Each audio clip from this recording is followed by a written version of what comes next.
So let us head over to London, where Ian Lee is standing by. Ian, it is very good to have you back here on CBSN AM. It has been a while.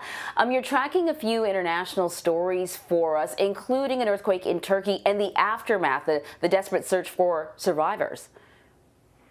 Yeah, good morning, Amory. It is good to be back with you delivering the news from around the world. And while your side of the pond has been swamped with everything from election to COVID, it's been almost as crazy over here. We start today in Turkey with some good news after that devastating earthquake.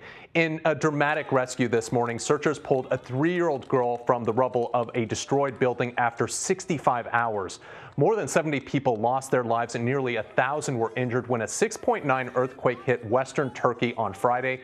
The tremor also devastated nearby Greek islands. Hundreds of people are now sheltering in tents, with aid workers setting up more than 3,000, along with 13,000 beds to house the homeless.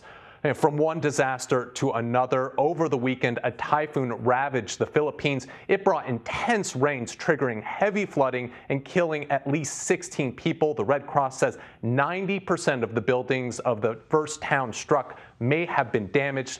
Typhoon Goni made landfall with gusts up to 190 miles per hour. It's the worst storm to hit the country since 2013 and the strongest so far this year. Authorities say up to 31 million people could be affected. And we are ending today back here in the UK as England goes under another lockdown. Prime Minister Boris Johnson warns the virus could be twice as bad as the spring. Back then, the country was a ghost town.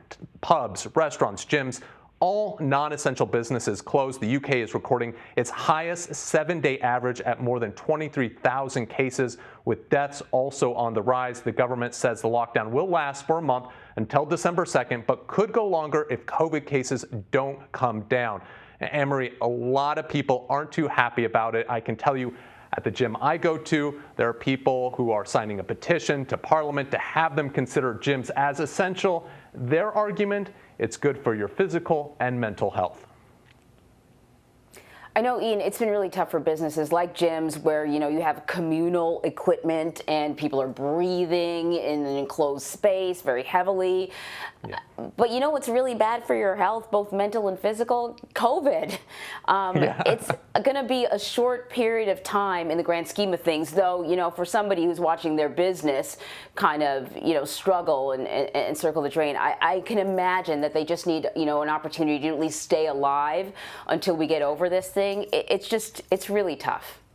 Yeah, they just want help from the government. They said they're a lot of people say they're happy to close, but they'd like the government to step up and help them during this time. Yeah, I totally get that. Ian Lee in London, thank you so much.